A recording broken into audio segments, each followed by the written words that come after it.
arrived at my son's house without warning on Thanksgiving Day, and I will never forget the scene that greeted me. The air outside was crisp, the kind of biting cold that makes families huddle together indoors, filling their homes with warmth, laughter, and the smell of turkey roasting in the oven. But when I stepped out of my car and walked up the path, something felt wrong. The curtains were half drawn, the lights dim, and instead of the expected buzz of holiday joy, there was silence heavy enough to make my heart pound.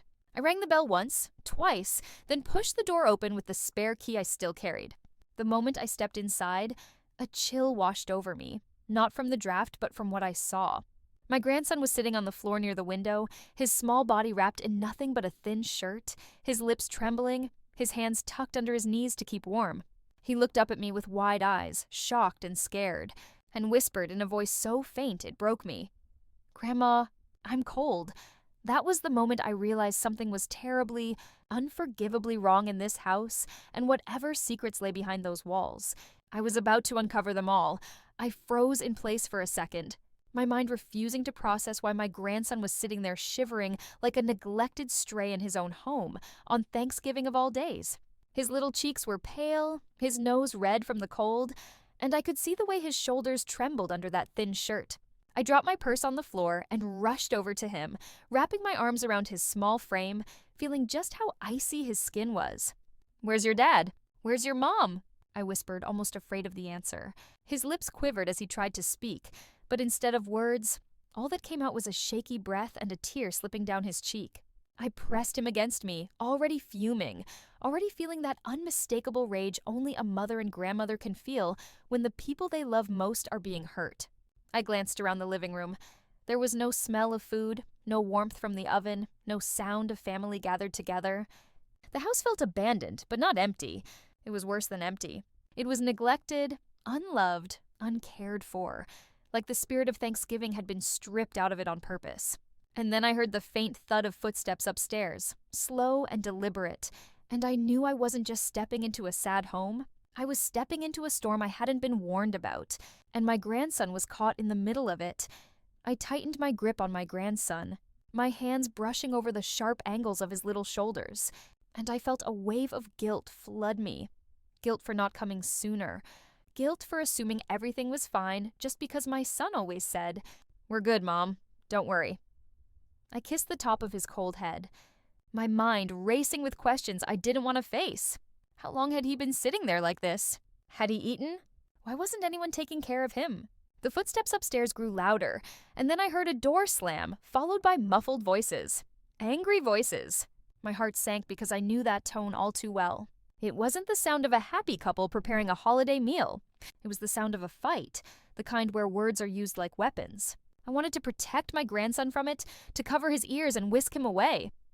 But I was frozen, caught between fury and fear. I looked at his little face again, his eyes watery but wide open, searching mine for answers, and I whispered, "It's okay, sweetheart. Grandma's here now."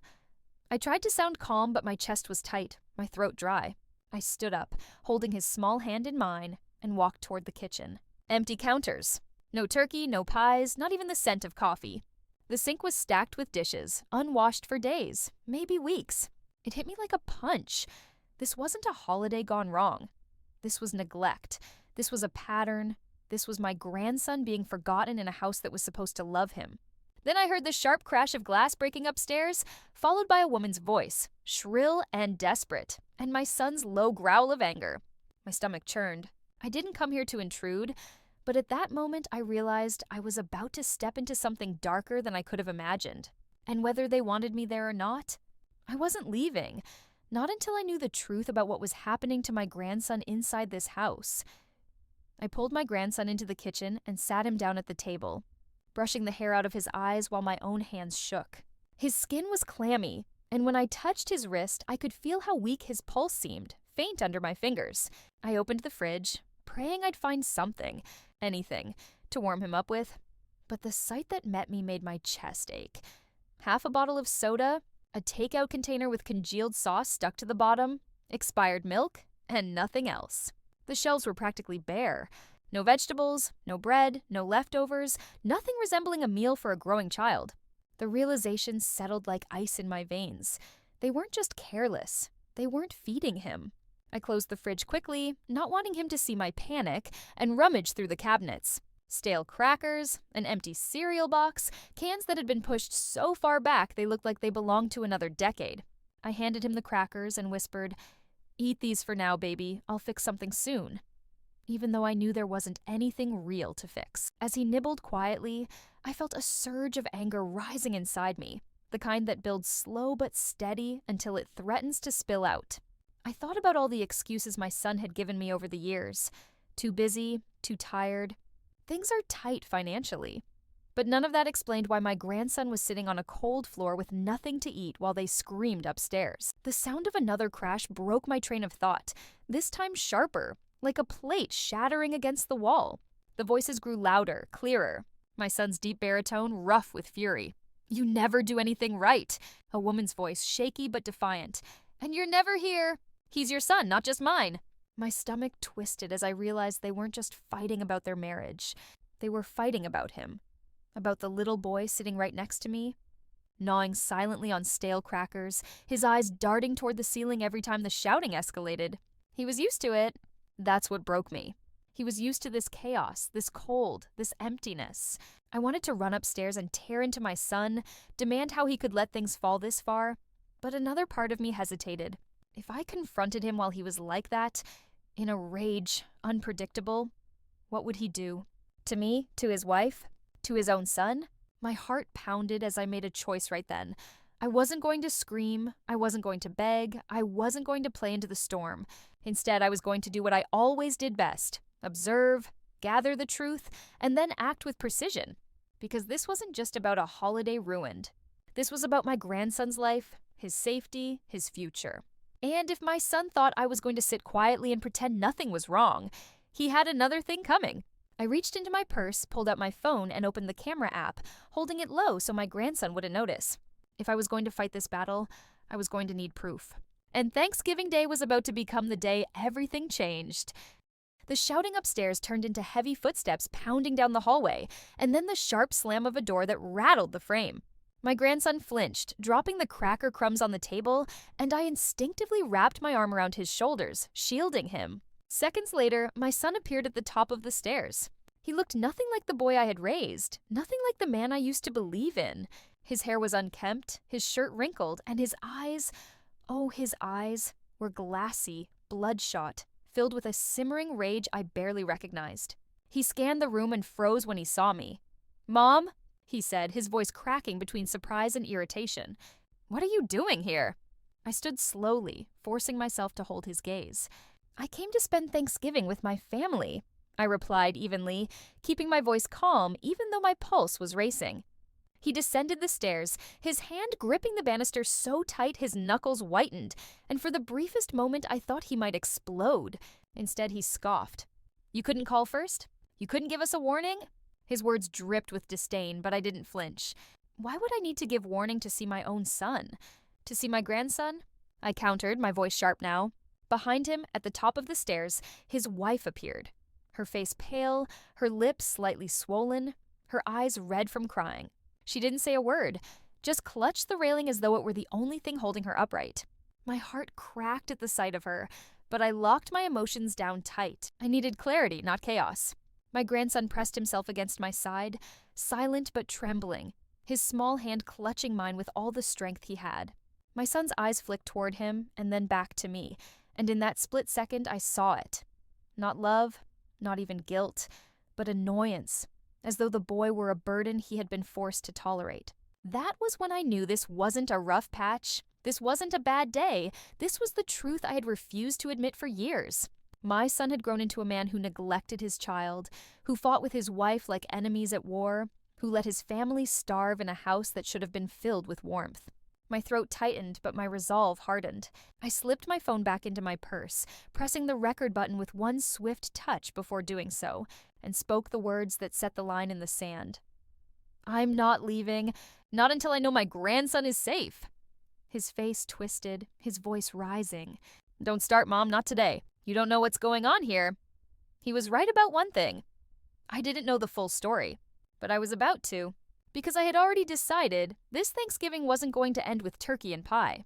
It was going to end with answers, with choices made, and with me fighting tooth and nail to protect the little boy clinging to my side, even if it meant going against my own flesh and blood. He took another step toward me, his jaw tight, his shoulders squared as though he was preparing for a fight. But I didn't move.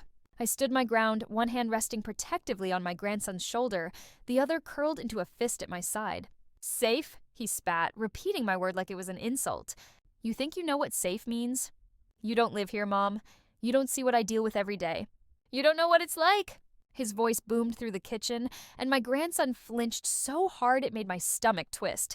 "What I do know," I said slowly, carefully, enunciating each word so there could be no mistake, "is that this child, your son, is freezing, hungry, and terrified in his own home. That is not safe. That is neglect." The word hit him like a slap, and for a moment his eyes went wide. But just as quickly he hardened, his mouth curling into a sneer. "Don't you dare throw around words you don't understand. You think you're going to waltz in here and judge me on one day? You have no idea what's going on between me and her." He gestured violently toward his wife, who flinched back against the wall, her hands trembling as she gripped the railing. I kept my eyes locked on him, refusing to let him shift the focus. "This isn't about your marriage," I said.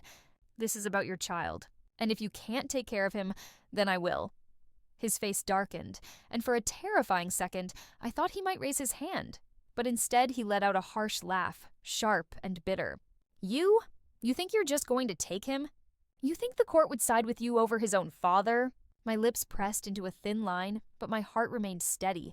"If it comes to that, I'll have proof," I said softly, almost calmly.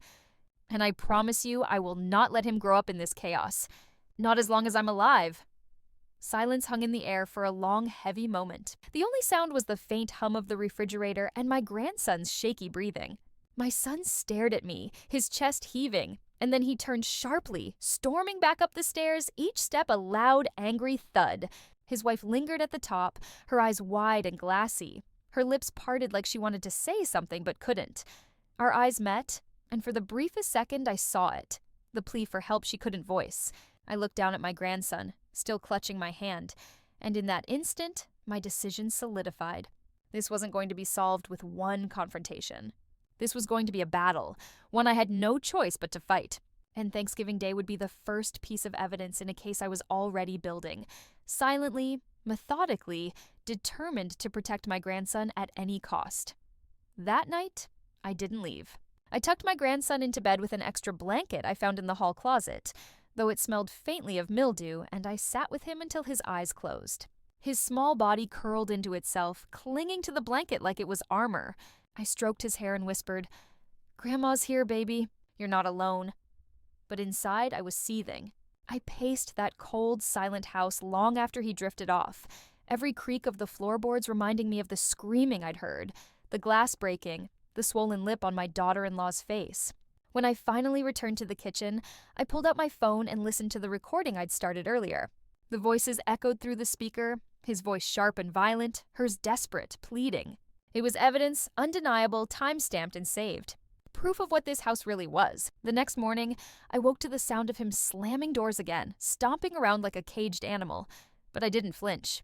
I calmly poured my grandson a glass of water, set the last of the stale crackers in front of him, and said with quiet authority, "Finish this. We'll get something better soon."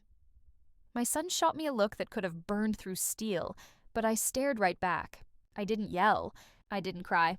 I didn't let him see an ounce of fear. Instead, I told him I'd be taking his son for the day, to give everyone a break. He opened his mouth to protest, but I cut him off with one sentence that made him pause. "Do you really want me to explain to anyone why there's no food in this house?" His jaw locked, his face twitched, and then he turned away muttering under his breath, but he didn't stop me. I dressed my grandson warmly, holding his small hand as we walked out into the cold November air. My car had never felt safer than it did in that moment. I drove straight to the grocery store, filled a cart with warm food, fruit, milk, soup, all the things he'd been missing, and watched his little face light up as he reached for an apple like it was treasure. That's when I felt the weight of it hit me. This wasn't just about one holiday. This was about survival. This was about a child living in conditions no one should ever endure, least of all someone so small. And as he munched on that apple in the back seat, crumbs falling on his tiny jacket, I made a silent promise to myself. I would not stop. I would not back down. This was only the beginning, and my son had no idea what kind of war he had started with me. When we came back later that evening, bags of groceries in my arms, my son was waiting in the doorway. His face was tight, lips pressed into a hard line, arms crossed over his chest like he thought he could intimidate me. "What do you think you're doing?" he snapped. I didn't answer right away.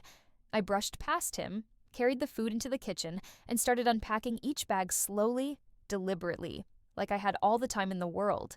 My grandson hovered near me, eyes darting nervously between us. Finally, I said without looking up, "I'm feeding my grandson. Something you should have been doing." His face flushed, his fists clenched. "You don't come into my house and disrespect me like this." I turned then, meeting his fury head-on. "Respect is earned," I said calmly. "And starving a child, leaving him in the cold, screaming at his mother, that doesn't earn you anything." For a moment I thought he might hit the wall or throw something, but instead he just spat out, "You're blowing this out of proportion. You always meddle. You've always wanted to make me look like a failure." I swallowed hard, my voice steady even as my heart broke. "I don't need to make you look like anything. You've done that yourself." His wife appeared in the doorway, her face pale, her eyes darting toward me as if begging me not to stop. I realized then that she was trapped just as much as my grandson. Maybe even more. That night, after everyone else had gone to bed, she slipped quietly into the living room where I was sitting, pretending to doze on the couch. She whispered, her voice trembling, "Please, don't leave him here. You don't know half of it. He yells, he throws things, he drinks.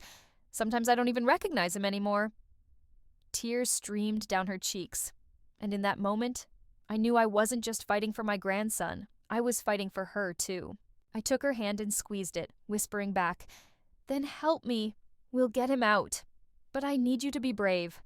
She nodded through her tears, and that silent agreement became our secret bond. The next morning, I began making calls.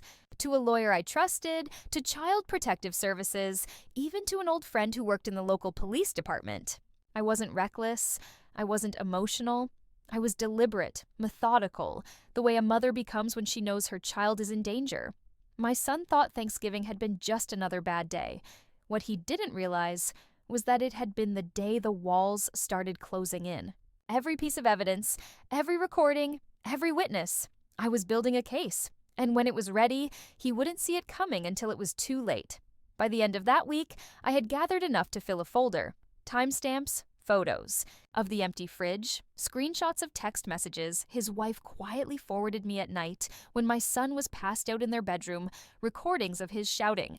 Every detail painted the same picture: neglect, abuse, danger. But I knew from experience that the truth alone isn't always enough. It has to be undeniable, airtight. So I kept moving carefully, like a chess player planning 10 moves ahead. I started taking my grandson out more often, framing it as grandma time, but really it was about giving him moments of normal childhood. Warm meals, playgrounds, bedtime stories in my house where he finally slept without curling into a ball, and each time I dropped him back off, my son's eyes grew darker, more suspicious. "You're trying to turn him against me," he accused one evening, his voice low but sharp. I didn't flinch. "No," I said, meeting his stare. "You're doing that all on your own." His wife stood in the corner, silent, but her eyes met mine with that same unspoken plea. Don't stop. So I didn't.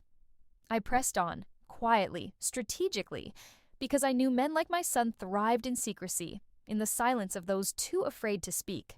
And I was done being silent. The breaking point came 2 weeks later, on a freezing night when the phone rang at nearly midnight. It was his wife, her voice panicked and shaking. "Please," she whispered. "He's drunk, he's throwing things. I don't know what to do." My stomach dropped, and I didn't hesitate. I drove over, the road slick with ice, my heart pounding as I pulled up to the house. The front porch light was flickering, the sound of shouting spilling out through the walls, and I knew this was it, the night everything would tip over the edge. I had already prepared for this moment, already lined up the support I'd need. As I stepped onto that porch, phone in hand, recording already running, I felt a strange calm settle over me. The kind of calm that comes not from peace, but from resolve. I wasn't just a mother anymore, or a grandmother. I was about to become the shield between my grandson and the man who was supposed to protect him. And there would be no turning back. The door swung open before I could even knock. And there he was, my son, wild-eyed, his shirt half untucked, the stench of alcohol rolling off him in waves. Behind him, I could see the destruction. A chair tipped over, shards of glass glittering across the floor. His wife crouched in the corner with her arms wrapped around herself like she was trying to disappear. My grandson stood frozen halfway. Up the stairs, his little hands gripping the banister, his eyes wide with terror. "What are you doing here?" my son barked, his voice thick and slurred. "You think you can just storm in and take over my family?" I raised my phone slightly, enough for him to notice the glowing red light on the screen. "I'm not here to argue," I said firmly, my voice steady though my pulse thundered in my ears. "I'm here to make sure he's safe, and if you don't get control of yourself right now, this recording will go straight to the police." For the first time, I saw something flicker across his face. Not remorse, not love, but fear. He lunged toward me, his hand outstretched, but before he could snatch the phone, I stepped back onto the porch, lifting it higher. "Try it," I dared him, my voice sharp as a blade. "Lay one finger on me and you'll spend the night in a cell." His wife sobbed into her hands, and my grandson whimpered softly, the sound cutting straight through me. My son froze in place, fists clenched at his sides, his chest heaving like an animal cornered. Then he shouted, "You always wanted to ruin me. Ever since I was a kid, you made me feel like nothing." His words spilled out like venom, but I didn't flinch. "You did that yourself," I said, cold and unyielding. "I gave you every chance, every ounce of love I had, and this is what you became. But I won't let you drag him down with you." I gestured toward the stairs where my grandson stood trembling. "He deserves better, and if you can't give it to him, I will." For a moment, the house seemed to hold its breath. Then, in a sudden burst, his wife rose to her feet, her voice breaking but strong. "She's right. I can't do this anymore. I can't let him see this every night. If you won't change, then I'm leaving, and he's coming with me." My son's face drained of color, his mouth opening and closing like he couldn't process what was happening.